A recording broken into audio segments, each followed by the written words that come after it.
Hi, boys and girls. We're going to start off with chapter 16 today, reading from Wishtree.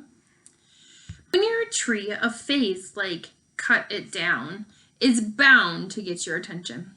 Francesca had hinted at such things before, but always in jest.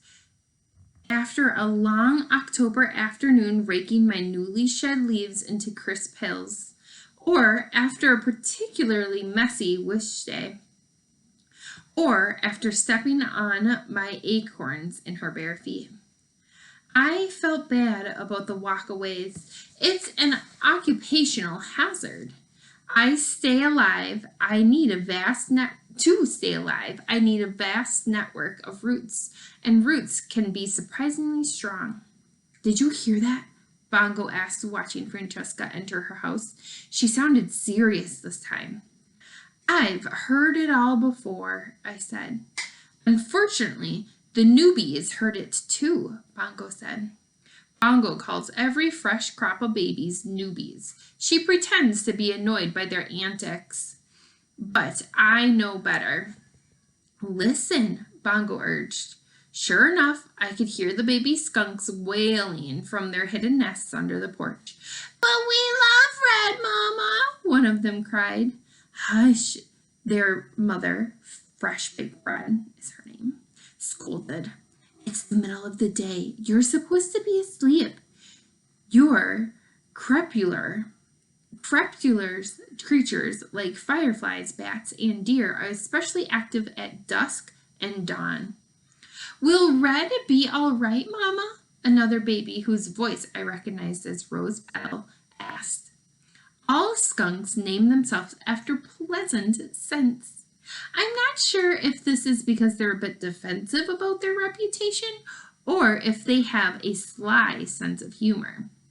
Of course, said her mother. Red is indestructible. Bongo looked at me. See what I mean? Oh boy, I said. By tonight, they'll all have heard. The possums, the raccoons, the owl. Little Harold will be beside himself.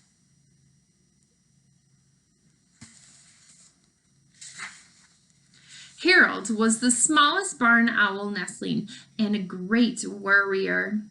Barn owls give themselves sensible, no-fuss names. I'll talk to everyone, Bongo said. Calm them down. Tell them not to worry. I'm sure things will be fine, I said. I've seen a lot in my years, and things I've fretted about that have never come to pass. I could write a book. I paused. In fact, I could be a book. I paused again, because, paper is made out of trees. Bongo gave a screechy crow laugh. She didn't even scold me for my lame joke. That's when I started to worry.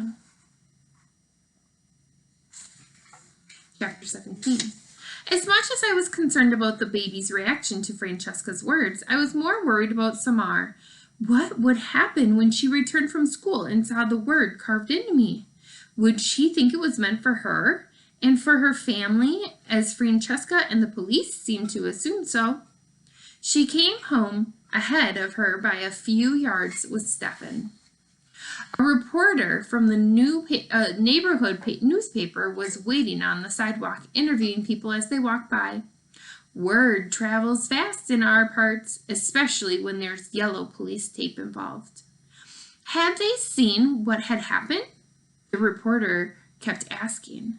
Had they ever made wishes on the wish tree?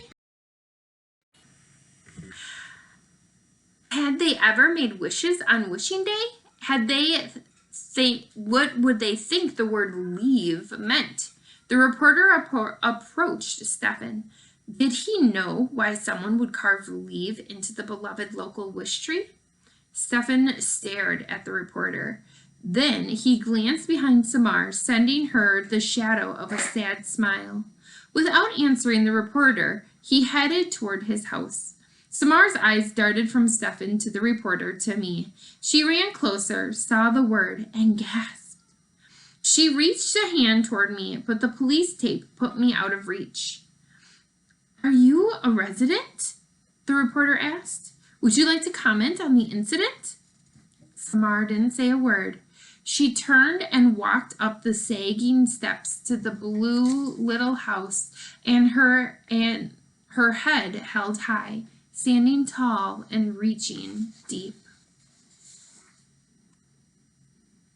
Chapter 18. Around 6 that evening, Sandy and Max returned. When the police knocked on the door of the greenhouse, Stefan's parents opened it and answered questions. They shook their heads, they shrugged, then they shut their door and closed the curtains. When the police knocked on the blue house, Samar's parents opened it and answered questions. They rubbed their eyes, they sighed. Then they, too, shut their door and closed their curtains. As Sandy and Max headed back to their cruiser, Sandy paused beneath me. I wonder if we should make a wish, she said. Might be our last chance. I'll tell you what I wish for, Max said. I wish I didn't have to investigate things like this. Sandy patted his shoulder. I wouldn't hold my breath on that one. As for me, I spent the evening hours reassuring the parents and the offspring who called me their home. So offsprings is another name for babies or like a child. So Tyler and Bennett, they're my offspring because they're my babies. They weren't just worried about where they would have to move, of course. They were worried about me. I was worried about me too. I didn't want to leave the world I loved so much. I wanted to meet next spring's owl nestlings. I wanted to praise the new maple sapling across the street when it blushed red as sunset. I wanted my roots to journey further, my branches to reach higher. But that is how it is when you love life. And I could accept that if my time had come, it had come. After a life as fine as mine, who was I to complain? I was worried about the babies, though, about their parents scrambling to find new, safe places to line their nests, dig their burrows, hide their winter stashes of acorns. Most of all, I was worried about Samar. I don't know why.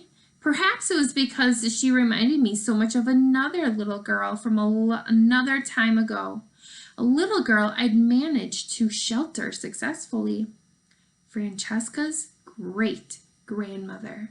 Like I said, we go way back. We're going to stop right there, and we will start with chapter 19 tomorrow. Have a great day, everyone.